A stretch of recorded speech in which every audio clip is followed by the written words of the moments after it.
Hello and happy evening to you all. My name is Karen and I live in a small neighborhood in Oregon in a simple little house with my 6-year-old daughter, Leah. Since separating from my husband, I've done my best to bring some kind of normality to our life. Leah is everything to me. She's the reason I keep getting up and fighting even though things can get tough at times. Anyway, all this started with a present I gave her recently. It's a My Little Pony doll that I bought her for her birthday, and it captured her attention from the moment she saw it. Leah spent all her time playing with that doll, inventing adventures and fantasy worlds. To be honest, I hadn't given it much thought. I just thought it was a way to entertain her, but for Leah, it was her companion, something she found incredibly valuable. However, everything changed when I met Leonelle at a local fair one weekend. We were enjoying the games, and Leah, excited, was carrying her doll from one place to another. And while we were standing at a clothes stall, a guy who looked to be in his 30s or so approached us.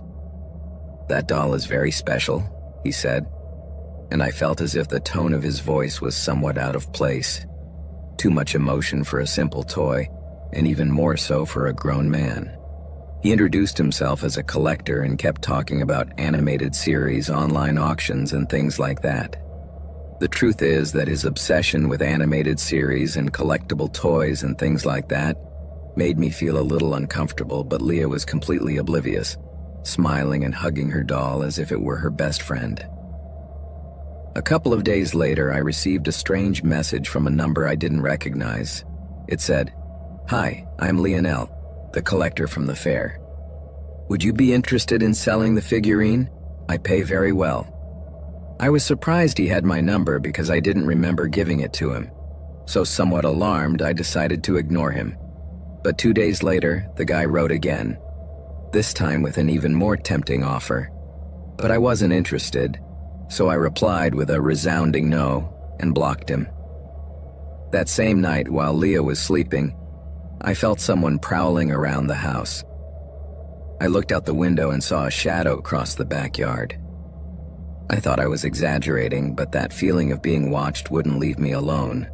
So I checked all the doors and windows to make sure everything was in order before trying to sleep. The next day at breakfast, Leah mentioned something that sent a chill down my spine. "Mom, I saw that man from the park yesterday. He was outside." She said it so calmly, as if it were the most normal thing, as if it weren't a big deal. I, on the other hand, almost panicked. I immediately became alarmed and asked her to stay away from that guy and to let me know if she saw him again. When it got dark, I turned on a lamp in the living room and tried to concentrate on a book to try to relax. But around 2 a.m., the noises started. First, a creak near the windows and then a very soft knock on the back door. At that moment, fear overcame me, but I tried to stay calm. Cautiously, I picked up my phone and called 911 as I made my way to the living room. But when I got there, there was no one there. Everything seemed quiet, so I thought it was just my imagination. However, I saw something on the floor, something that wasn't there before, a folded piece of paper.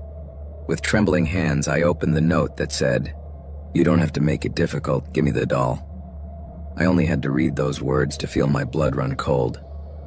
I called the police, who arrived quickly, but they didn't find anything, and they told me there wasn't much they could do other than patrol the area in case they saw anything strange. That night, I decided that Leah would sleep in my room. The next day, everything went smoothly, and I thought that maybe, seeing the police patrol, the guy had given up. But 3 nights later, the thing I feared most happened. It was almost 3 in the morning when I heard a loud noise, as if someone was breaking down the back door. This time, instead of standing there paralyzed, I called 911 immediately and ran downstairs with a bat I kept under my bed. When I looked out the window, I saw Leonelle trying to open one of the windows using some kind of tool. He looked totally out of it, desperate, as if he had taken something strange. I shouted loudly from inside to scare him, but he didn't stop. Suddenly, before I could react, he broke the window and entered the house. At that moment, adrenaline shot through my veins like a rocket. The guy had a crazy look in his eyes, as if he were ready to jump me. But I wasn't sure what he was planning. I was just sure it wasn't going to be good. When I finally told him to leave, he lunged at me, and without giving me time to do anything, he took the bat out of my hands. In that moment, I thought that all was lost, but I refused to give up. I felt that I had made him lose his balance a little when I took the bat away, so I took advantage of that moment to grab a candlestick that was on a small side table, and I smashed it over his head.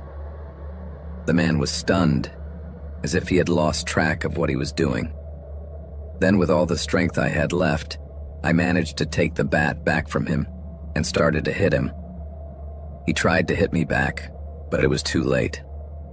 After a few minutes of struggling, he gave up and ran out the window, disappearing into the darkness of the night. When the police arrived a few minutes later, they searched the house, but Lionel was already far away. All that remained was the broken window, proof that it had really happened. I thought I had lived through the worst of the situation and that night would mark a turning point. But I was very wrong. 4 days later, at around 3 a.m., I was awakened by a strange smell. At first, I thought it was just a nightmare, but soon the heat became unbearable. I opened the bedroom door, and that's when a sea of thick smoke invaded the hallway. At that moment, panic took hold of me. I ran into Leah's room where she was screaming and in a state of absolute panic. The smoke was getting thicker, and I knew that breathing it in was deadly for both of us. So without thinking too much about it, I picked her up and took her out of there as fast as I could. But in the middle of all this, I started to feel weak, and to my horror, I felt like I was about to pass out. However, I fought with all my might to stay on my feet.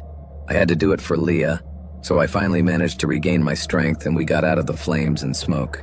When we finally walked out the door, I turned my gaze towards our house, and I saw with pain how the flames devoured it.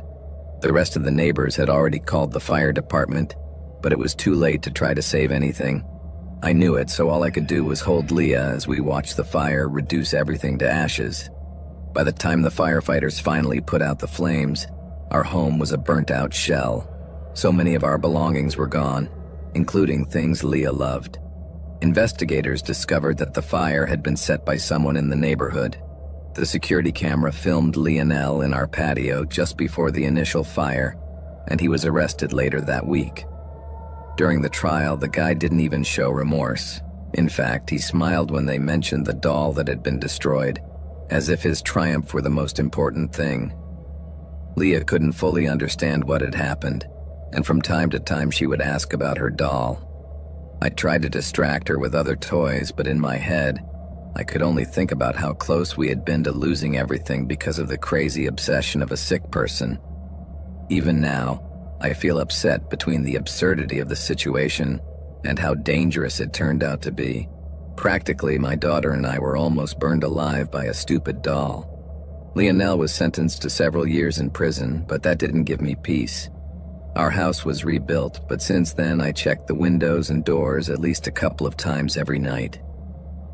I can't stop remembering that expression on his face, that chilling mixture of obsession and madness. Leah missed her doll a lot after that. I always wondered if maybe I should look for another one. But whenever I remembered what had happened, I gave up the idea. Besides, that was a kind of collector's doll. A special edition that was somewhat difficult to get, which was precisely what motivated that madman to do everything he did. I try to be more present in my daughter's life, but being a single mother is complicated.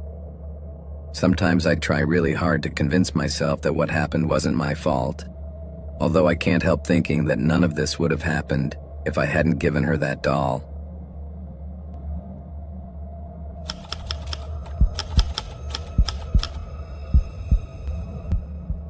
Before I get into it, I don't know if they do something similar in Latin American countries, but here in England it is common to order your shopping at the supermarket and a delivery person brings it to your door. Imagine a driver, possibly handsome and friendly, loading your shopping into a van and personally taking it to your home. And of course, if you live in Nottingham, the probability that that person is me is 90%. Since the pandemic began, the use of immediate delivery services has increased, especially in December, and that led me to work like crazy. 8 days in a row, from 7 in the morning until 8 at night.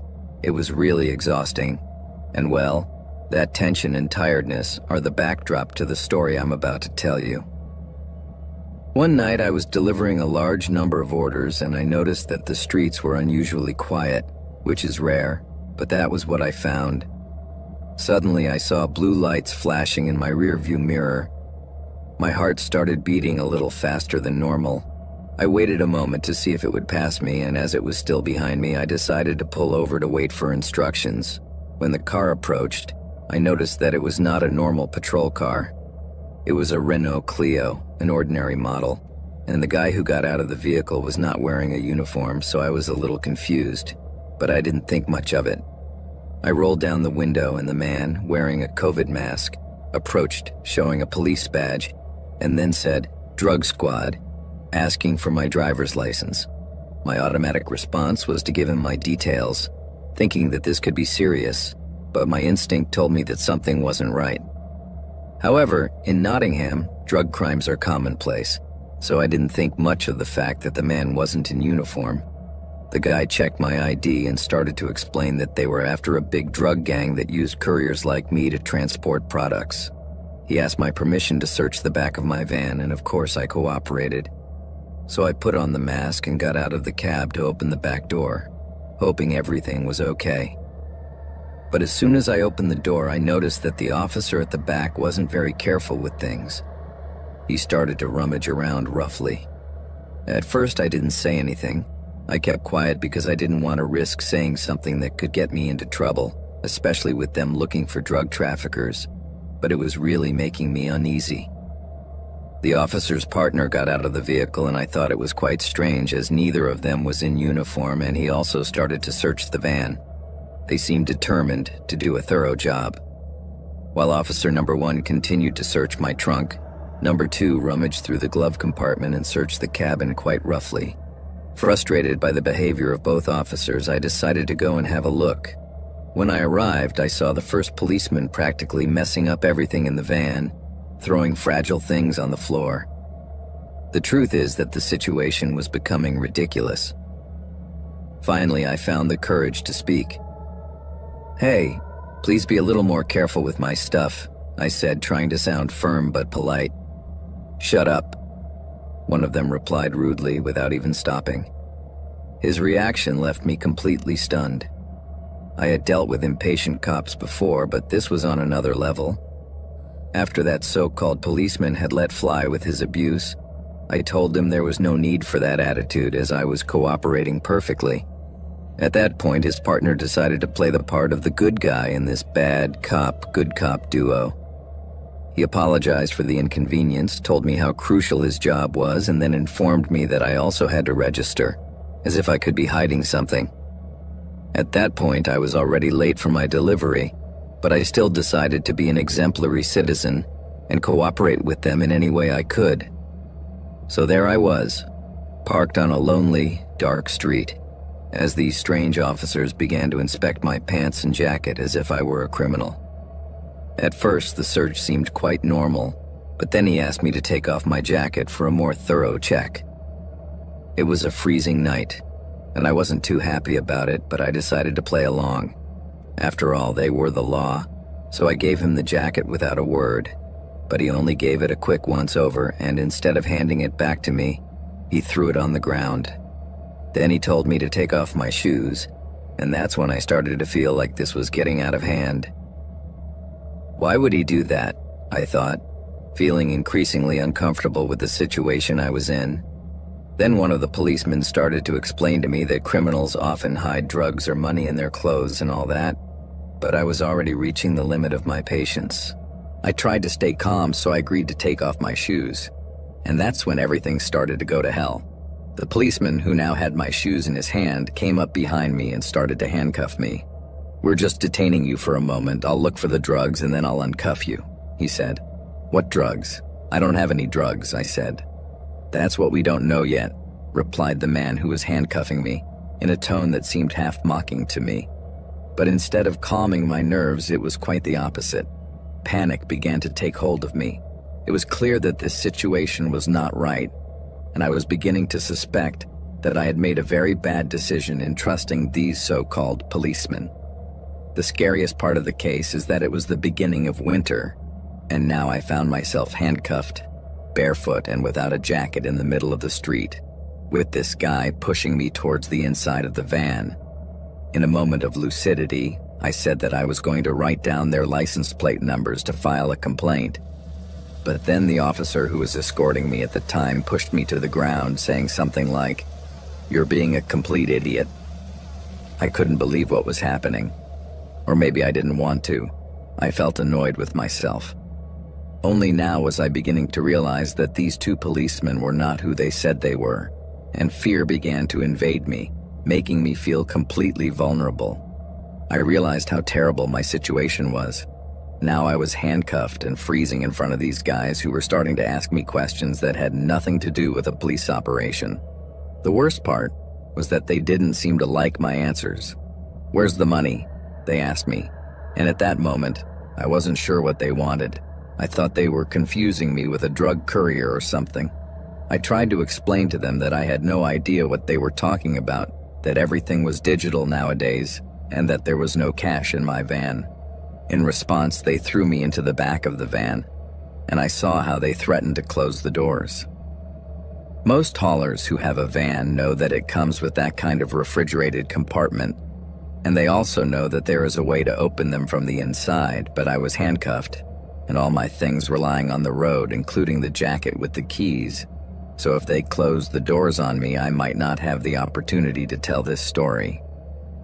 In view of what they were about to do, I begged them not to close the doors, but they paid no attention. Then I realized how pathetic my plea sounded, and then the most humiliating thing happened. They both started laughing out loud at me, imitating my pleas. It was such a horrible feeling that they mocked my suffering in such a cruel and inhuman way. Then, without warning, they took me out of the unit and threw me to the asphalt floor, almost dislocating my shoulder. I was lying there moaning, and honestly, those were the most terrifying minutes I've ever experienced. Now that I think about it, I think it was all a game to them. A cruel, sadistic game in which I was an unwitting player, and that's exactly what they wanted. What did they gain by robbing a supermarket van? Not exactly a bank-armored truck or anything like that, so why attack me? Maybe because they saw the idiot face on me and thought I could be easily intimidated. I was an easy target for them. They just needed someone to torment. The truth is that they could have stopped anyone and taken all their money or even stolen an electric truck if they wanted to. But no, they just had fun at my expense. That's what terrifies me the most. The fact that for them, that night was a game, a way to pass the time. The idea that anyone could consider that fun while I was there, terrified and exposed, made me think about how fragile the line between normality and chaos can be. How a simple delivery turned into a night I will never forget. Fortunately, after having a laugh at my expense, the guys simply took off my handcuffs, got into their car, and drove off. Once they had done so, I collected what was left of my order, called the police to report what had happened, and then I carried on with my deliveries. I never heard anything more from those guys, and I didn't even know if the police went to the place. They never called me. It was as if they didn't give the slightest importance to my complaint. Nowadays, every time I see red and blue lights behind me, I can't help but feel a chill run through me, but luckily I've never come across anything like that again. Until now.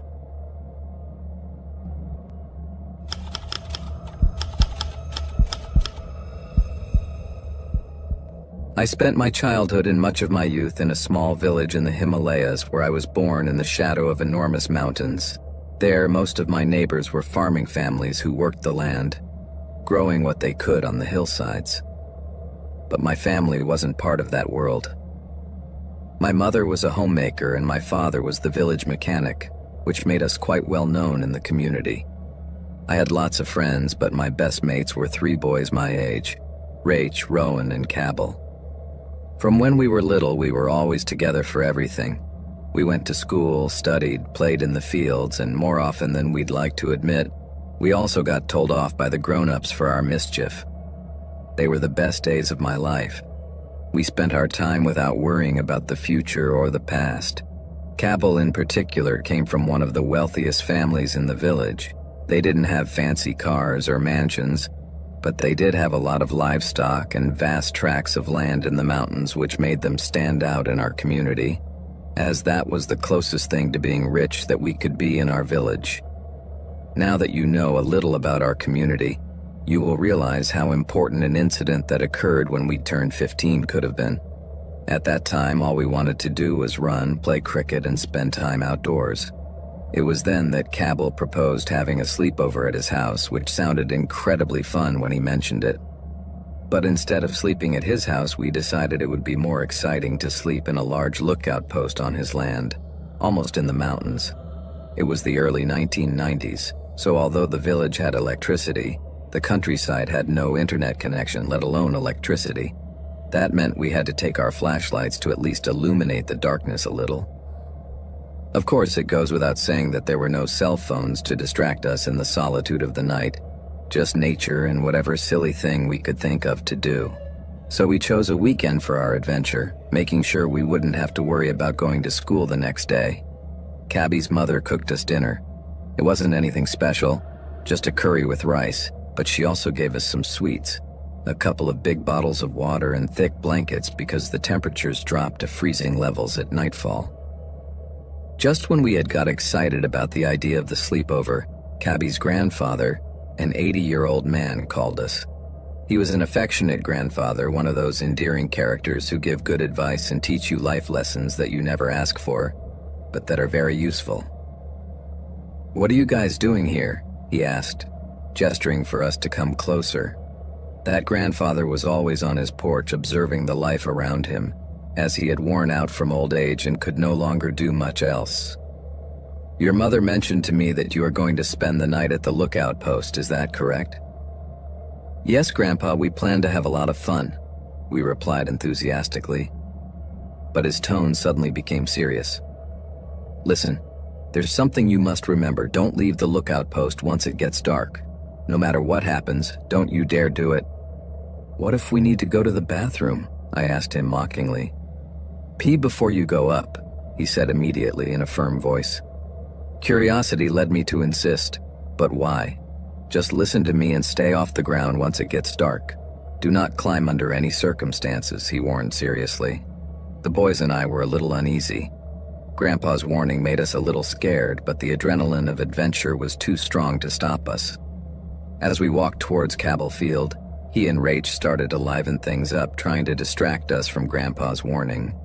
With laughter and jokes, we managed to calm down a bit before starting to climb the steep ladder leading to the lookout post. The night was clear, and the stars were shining brightly. It seemed like we could touch the sky from there. It was truly a sight for the senses. As soon as we arrived, we made our beds on the wooden floor. The excitement kept us awake, so Rach suggested telling some horror stories to get into the mood, but most of them were more comical than scary, although we were having fun anyway.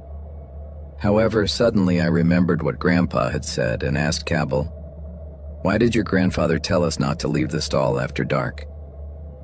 "Maybe it was just for our crops, I guess," he said. "But what did he really mean?" "How should I know?" Cabell replied. "But we better listen to him. Let's stay here." After joking around for a while, we fell asleep under the starry sky and the gentle night breeze. However, in the midst of the darkness, I felt a touch on my shoulder. It was Cabell, who was waking me up with a whisper. "Wake up, Jules. Look at that." Feeling a little dazed, I opened my eyes and saw Cabell standing by the railing looking out over the field. I followed his gaze, and in the distance, something was moving among the crops. "What is that?" he asked, looking a little worried. "Maybe it's an animal like a wild boar," I suggested, trying to calm down. No, look," Cabell said, excited and scared at the same time. So we looked more closely. The field was divided into sections, and suddenly a deer jumped from one crop to another. But this deer was not normal. There was something strange, an unusual glow around it. "That's not normal," I muttered. And as I spoke, a rustling sound was heard again in the crops. We were expecting to see the deer, but instead a wild boar appeared. There was only the deer, and now there was also a wild boar. Does this make sense? I asked myself, exchanging astonished glances with Cabell. But everything became stranger. Suddenly, a horse appeared, and as it approached, we noticed that its eyes were shining in the darkness, looking directly at us. We were paralyzed, not understanding how an animal could transform itself so dramatically. The horse came a little closer, staying on the path between the crops, and then disappeared back into the darkness. But just when we thought things couldn't get any weirder, a magnificent peacock shot out of the field and into the forest. We followed it with our eyes, amazed. It was as if a supernatural world had unfolded before us. It was already strange enough, so we looked at our watches. The hands pointed to 4 a.m. However, instead of trying to go back to sleep, we took out the sandwiches we had brought and started to eat while our friends Rach and Rowan slept peacefully, oblivious to the spectacle unfolding around them. When the light of dawn finally began to appear, we decided it was time to go down. We left Rach and Rowan fast asleep and walked towards Cabell's house. When we arrived, we found his grandfather already having breakfast on the porch. He had a smile on his face, as if he knew exactly what we had witnessed that night. "Are you ready for the story yet?" he asked, looking at us with a knowing smile. "About what?" we asked in unison, intrigued. "What you saw last night. That is the protective spirit of the land, something that manifests itself to those who are pure of heart. When your father obtained this farm, he offered a prayer to the village god for the land to prosper, and in response this spirit appeared. It takes care of the crops and can show itself in different ways, sometimes a deer, sometimes a wild boar, or a horse. So those shapes, those apparitions are due to the spirit? Why does it look like different animals?" I asked, trying to process all the information.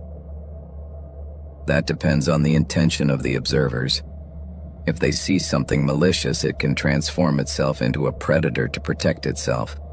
Apparently, it didn't want to hurt you since you see something beautiful," he explained calmly. "Is that why you didn't want us to come down at night?" asked Cabell. "Exactly. If the spirit perceives you as a threat, it can cause problems. You just had to make sure you didn't get involved," said the grandfather as he poured himself some more tea. Cabell and I shared knowing glances, knowing that we wouldn't tell anyone about what had happened that night, only Grandpa. But I will always remember that night, with its strange animals and the wonder of the unknown. From that moment on, when we had sleepovers, we would often look at the stars and smile, knowing that there was something bigger than us out there, taking care of our fields and watching over us.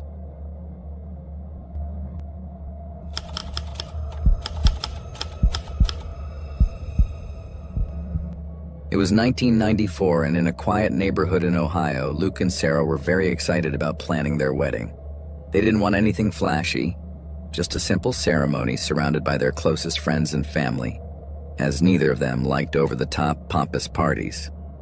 So everything was organized for a beautiful garden event they would remember forever. A couple of years ago, while waiting in line at the supermarket, Luke and Sarah had met, and it was love at first sight. Their first date was at a cafe very close to their neighborhood, and that place became the meeting point where they would see each other every morning. Soon the coffees turned into dates, and the dates into a beautiful relationship. Sarah and Luke had been together for 2 years and were madly in love. The big day arrived, and they both walked down a flower-covered path towards the altar, while their loved ones watched them with smiles and tears of happiness. When they reached the altar, the officiant began the ceremony talking about the love they had cultivated and the wonderful future that awaited them. Emotions were running high, and the atmosphere was one of pure happiness and joy, with the occasional tear of emotion. Luke and Sarah looked into each other's eyes, smiling nervously. But just when it seemed that everything was going to be perfect, a voice rang out from the back, completely shattering the magic of the moment. A woman suddenly appeared, and with an angry look shouted, "Stop! You can't marry her, Luke. I'm your wife. We haven't finished the divorce." At that moment, there was a loud, collective, "Oh!" followed by a tense silence that completely overshadowed the happiness of a moment ago. Suddenly, all eyes turned to Luke, who was speechless. The crowd began to murmur, stunned by the revelation. Luke was already married, and his wife was alive. Sarah looked at him confused, looking for answers. But he remained silent and motionless for a few moments, as if he had seen a ghost, until he finally said, "No, that's not true. My wife passed away a long time ago." His voice sounded shaky, and his expression was one of pure bewilderment. Meanwhile, the woman at the end of the carpet stood firm, her eyes fixed on Luke, and suddenly raised her ring finger and showed him her wedding ring with their names engraved on it. "My name is Emma, and I am this man's lawful wife. Don't be fooled, Sarah." At that moment, completely bewildered and very upset by what was happening, Sarah demanded that Luke explain what it was all about and who that woman was. He then tried desperately to defend himself. "You know I've been with you all this time. Don't believe this woman," he shouted at Sarah, his voice breaking and visibly nervous. The ceremony ended abruptly and tension filled the air around them, while Emma continued to shout about her right as a wife. The guests began to disperse, uncomfortable with the situation. In the midst of the confusion, Luke was still trying to convince Sarah to believe him and ignore everything the woman was saying. "Look, I have my wife's death certificate. This is crazy," he announced, looking for a way to clear up Sarah's doubts. And at that moment, with a defiant look, Emma challenged him to find the death certificate and show it to everyone. Now Luke's eyes burned with anger, and looking directly at Emma, he said, "I will." At that moment, Emma nodded defiantly, turned, and left. Luke and Sarah also went home. It was clear that the ceremony was ruined and there was no point in going on with it. Besides, all the guests except for their parents had already left. Sarah's parents approached her and asked if she wanted to stay at their house that night until things cleared up and calmed down. But she decided to go back to Luke, so they left together, but with their heads full of questions. When Luke and Sarah arrived at their house, they were both stunned to see who was waiting for them at the door. Emma, of course. Luke asked her what she was doing there, and she said she was there to give Sarah the answers she needed. He asked her to leave, but Sarah said it was better if she stayed. After all, she needed to know what was really going on. On entering, Sarah sat in the living room, thoughtful and nervous, while Emma wandered back and forth. Luke, for his part, locked himself in his study, saying he would go get his wife's death certificate. When he returned, his concern was evident. "Sarah, I can't find the certificate. I swear it was here, but trust me, I have it. I just have to find it. This whole thing is just a mistake, or rather, a farce." "Don't worry, Luke. If you say you have it, it must be somewhere. Come on, I'll help you look for it," she said, trying to calm the anxiety in the air and perhaps give a vote of confidence to the man she loved. Deep down, she wanted with all her might for Luke to be telling the truth, because that was the only thing preventing her whole world from crumbling at that moment. After an hour of frantic searching, Luke and Sarah were unable to find the famous death certificate. "Luke, how can you fool her by saying you have that paper when I'm standing here in front of you?" Emma said to him. Emma was standing right in front of Luke, who was now looking at her in a strange way, as if he still couldn't believe what he was seeing. "What? Why are you here?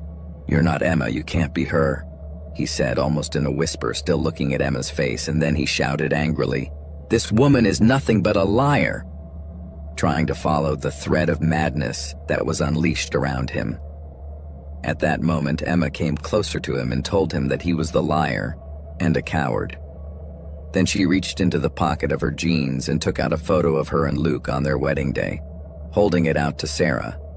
Looking at the photograph, Sarah was stunned.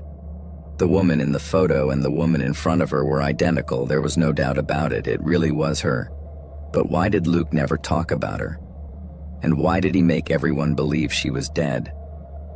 Emma, seeing the confusion and pain in Sarah's eyes, couldn't contain her mocking laugh. "Yes, Sarah, look, this is the truth. Luke and I were married.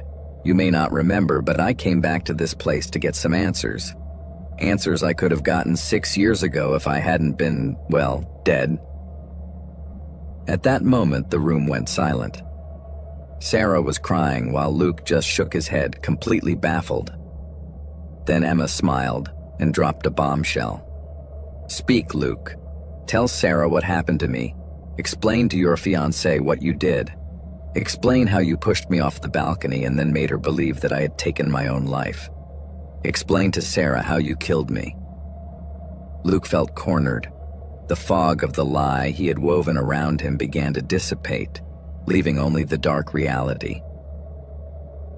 No, it wasn't like that, he stammered, his voice trembling. But Emma gave him no room for another lie to come out of his lips. I'll tell you once and for all, 6 years. 6 years since you killed me, she shouted. And you took everything. My life, my future, you took it all away from me. And now you think you're free to marry another woman while hiding the truth. Enough lies, Luke shouted, but his voice lost its strength, because the reality of what he had done began to flash through his mind. I know everything, Luke. Everything, Emma continued. You had planned this moment with every little detail in mind. So what are you going to do? Continue lying to my face? Or are you going to kill me again and then move on to Sarah? At that moment, Sarah looked at Luke, searching his eyes for answers, but found only turmoil. What have you done? She whispered, horror and bewilderment filling her voice. At that moment, for the first time, Luke broke down. Unable to fight the pressure from Emma, the truth emerged from the depths of his being. Sarah, I can't go on with this. I don't know how. I don't know what's going on. I don't know how it is that Emma is here when I picked up her body myself. I received it for the funeral, and then I buried it. I don't know what kind of hellish joke this is, but it's true. I did it. I killed her. At Luke's confession, Sarah froze. You could almost hear her heart crack. Then he turned to Emma and said with tears coming out of his eyes, I'm sorry, Emma. I didn't mean to. I was angry and you pushed me over the edge. I didn't want to kill you, but I couldn't help it. Forgive me. A heavy burden took hold of the atmosphere. Sarah, at the other end, unable to react, remained motionless, trying to process Luke's brutal confession. The revelation that the man she loved was a murderer took her breath away. But Emma, she didn't seem moved at all. On the contrary, her face was like an iceberg. And then, in an unexpected turn of events, she reached into her jacket and took out a small tape recorder. Thank you, Luke. Now Emma will finally get justice, she said and walked out the door, leaving Luke and Sarah confused. But before leaving, she said, I'm not Emma, Luke. She's still dead, just as you left her. I'm Anna, her half-sister, who never believed your version of events and knew that one day the time would come to get justice for her. It's amazing how much we look alike, don't you think? Emma was an angel and didn't deserve to die at the hands of a monster like you. See you in court, Luke. With Luke's confession on record, he had no choice but to plead guilty and was sentenced to 35 years in prison. For her part, Sarah suffered a lot, but she understood that in a way, Anna might have saved her from a horrible fate and had opened her eyes to the man with whom she planned to share the rest of her life.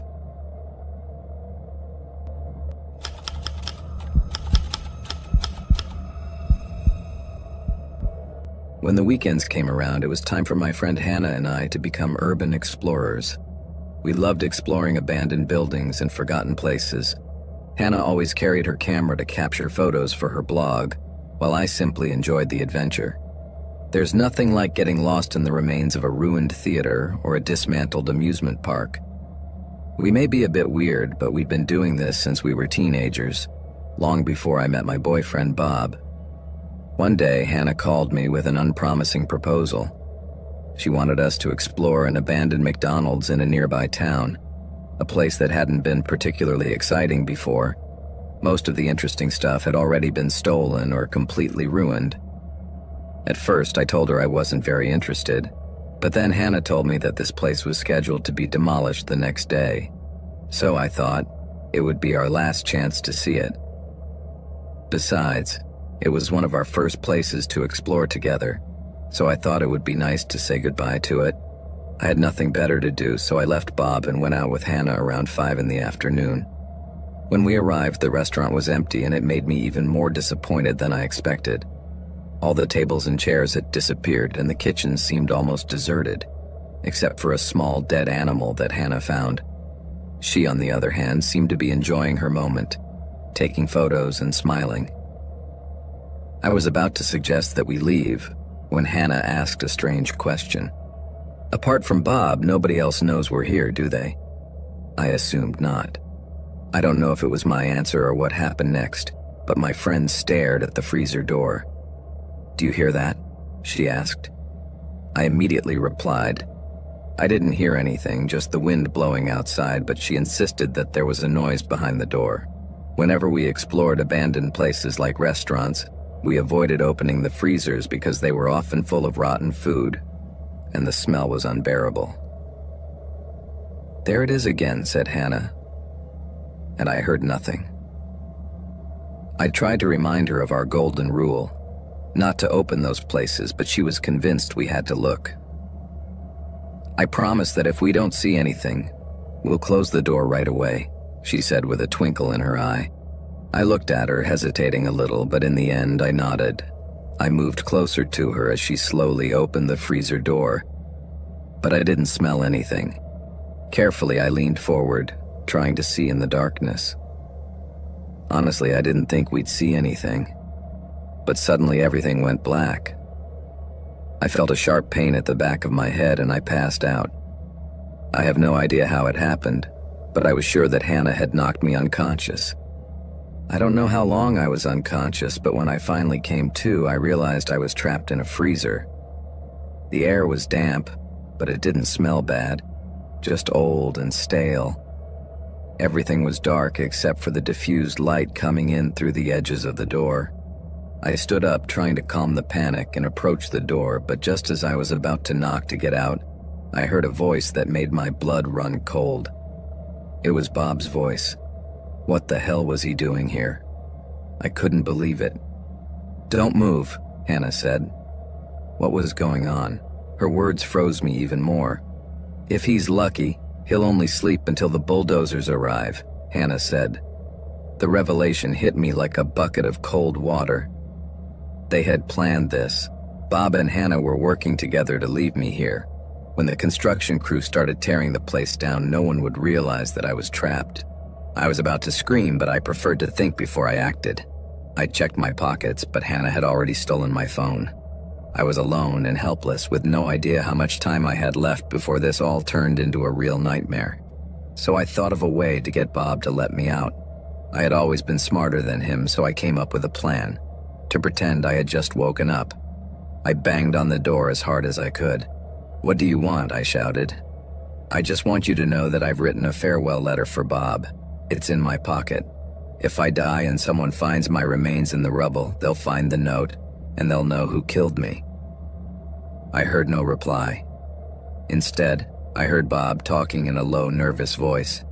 He seemed to be trying to work out how to handle the supposed incriminating note that I had just made up. I couldn't understand everything they were saying, but it seemed that Hannah was believing me and Bob not so much. Maybe he wasn't such a fool after all. Finally, I heard Hannah say, "Okay, I'll do what you say." Their footsteps drew closer to the freezer door and my heart was pounding. I braced myself.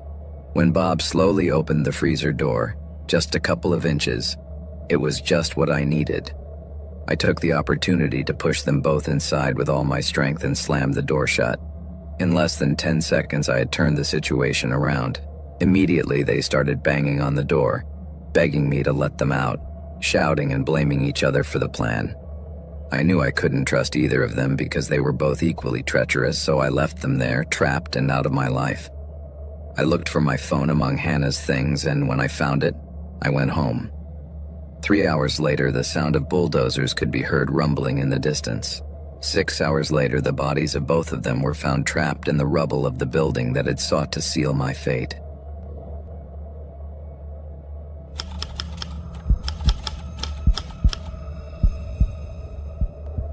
Losing someone special is complicated, and although it seems easy to understand, it is not.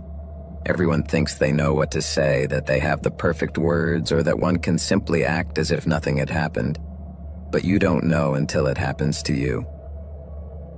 I had been dealing with the loss of my first love, Carmen, for more than 6 years. At first, everyone was there to support me, but over time that support began to fade, and I started to notice strange looks. No one dared to mention it, but everyone wondered how it was possible that, after all this time, I couldn't stop thinking about Carmen.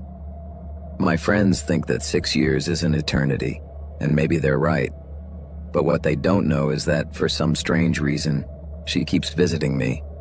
And no, it's not about ghostly friendships or anything like that. These were strange visits with rather dark intentions. The truth is that our relationship was never a fairy tale. Although at first everything seemed perfect, it quickly turned into a kind of nightmare. I loved her. She was my first girlfriend. That relationship that everyone has in their youth, with its ups and downs and disagreements, mostly due to immaturity. But at the same time, Carmen was extremely jealous and possessive. Towards the end of our relationship, everything became very tense. We often got into quite intense fights, but I never felt anger towards her, as I understood that she was struggling with her depression. I tried to help her. I took her to therapy, but she was in denial that it was useless, and little by little the situation only got worse until, well, she decided that she didn't want to continue this life anymore. For many months, I felt guilty, as if I had failed. I thought I should have done more, but with time and some therapy, I managed to overcome those doubts. Or so I thought. Until one night, while I was alone at my aunt and uncle's house, they had moved to another country. The unexpected began. Living there was a luxury, but it had its disadvantages. That night, I thought again about Carmen, as it was the anniversary of her death. And that date was always difficult for me. I had met another girl a couple of months ago, and I was trying to move on, as I felt it was time to put things in their place. So I decided to go on Carmen's Facebook profile and removed her from my friends list. Just after doing that, I received a call. It was my friend Diego, and we talked about going out to see a movie, but the tone of the conversation seemed a bit strange to me. "You're on her profile, aren't you?" he asked me. "You have to stop doing this to yourself." I said nothing, and when he hung up, I promised him I would go, trying to clear my head a bit. I was about to close Facebook when suddenly a pop-up window appeared on the screen. I was paralyzed. The message read, "Carmen Gonzalez is online." I thought it must be a mistake, but instantly I saw that she was writing something, and her message left me frozen. It read, "Why did you delete me?"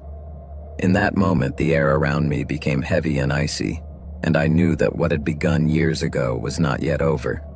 It was as if she were there, looking at me through the screen, reminding me that the story between us was not over and that her shadow would continue to haunt me.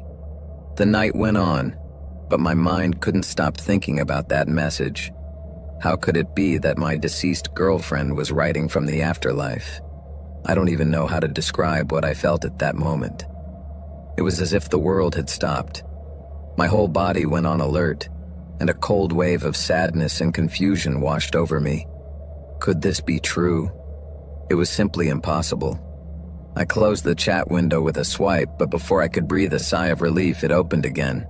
This message made my heart beat even faster. "What are you doing talking to her? She was the one who told you to delete me." In desperation, I tried to close everything. The computer didn't obey me. Every time I tried to press the letter X to exit Google Chrome, the screen distorted, and more, I could see the face of my deceased on her profile picture, coming closer as if she wanted to go through the screen. I had no choice but to disconnect it, and then everything went black. To be honest, I was in shock. Confused and terrified, I didn't know what had happened. For a moment, I thought about running out of the house, destroying the computer, anything to get away from that dark loneliness. I needed a break. So I went to get a glass of water, and while I was doing that, I decided to call my girlfriend to come over and talk, so we could spend the whole night together. I had never met her parents, but I didn't care. I also thought we could look for a hotel or something. I filled the glass, took a deep sip, and when I went to my room to get my cell phone, I saw something that made me stop. The computer was on again. I looked for the cable and noticed that it was still disconnected. But that wasn't the most frightening thing. That happened later. On Facebook, once again, Carmen's profile photo was showing, without her in the picture, just her empty profile. I tried to leave, but the door was locked. I had no idea when it had been locked. That door always creaked when it closed, but now I heard nothing. I looked ahead and my attention was diverted again. I no longer cared about Facebook. What was next to the computer made my blood run cold. From the darkness, a thin figure with long hair began to emerge. I tried to turn on the lights, but none of them worked. The lamps had gone out at the same time. The figure approached, and when it was close enough, I recognized Carmen, but she looked terrifying. Her skin had taken on a blue-gray tone, and a grotesque mark decorated her neck. The image of that mark filled me with fear. Desperate, I banged on the door, hoping it would open like in the movies, but I knew deep down that it wouldn't. I fell to the floor, overwhelmed with emotion, crying, surrendering as the presence enveloped me with a feeling of instability. She came closer, and when she put her hand on my neck, she began to squeeze it with such force that I felt unable to react. I didn't feel like fighting or trying to escape. I just let myself go, crying as I waited for it all to end soon. Even though I knew it wasn't my fault, I felt a deep sense of sorrow for Carmen. Before I fainted, I heard her whisper, "You're mine. You'll always be mine." When I came to, I was in my bed, covered up to my neck. I looked at myself in the mirror, and what I saw made me tremble. I had a mark on my neck, almost identical to Carmen's, and a bruise on my forehead that looked like a kiss. But it wasn't a sweet kiss. It was a kind of intense and painful bite. That night, I tried to communicate with my girlfriend, but she never responded. I called her several times, but she ended up blocking me on all networks. One day, I ran into her on the street and I spoke to her, but she simply ignored me. Before, I had thought that she was upset about something I didn't know about, but after that encounter, I realized that no, she was actually terrified. After that night, I stopped trying to contact her. I didn't want to drag her into whatever it was that was haunting me. Months have passed and I haven't been able to establish a new relationship. I'm gradually distancing myself from my friends. Whenever I'm with someone, I feel that haunting presence, that of Carmen watching me from everywhere. It's very unsettling. Sometimes I even see her shadow in the darkness stalking me. She doesn't want me to be with anyone else, only with myself. Today, her specter is still present in my life. I have no idea what to do to get rid of her, but I know that whatever I undertake, I will have to do it alone. Sadness accompanies me, and the memory of her becomes a chain that binds me, always right by my side, whispering in my mind.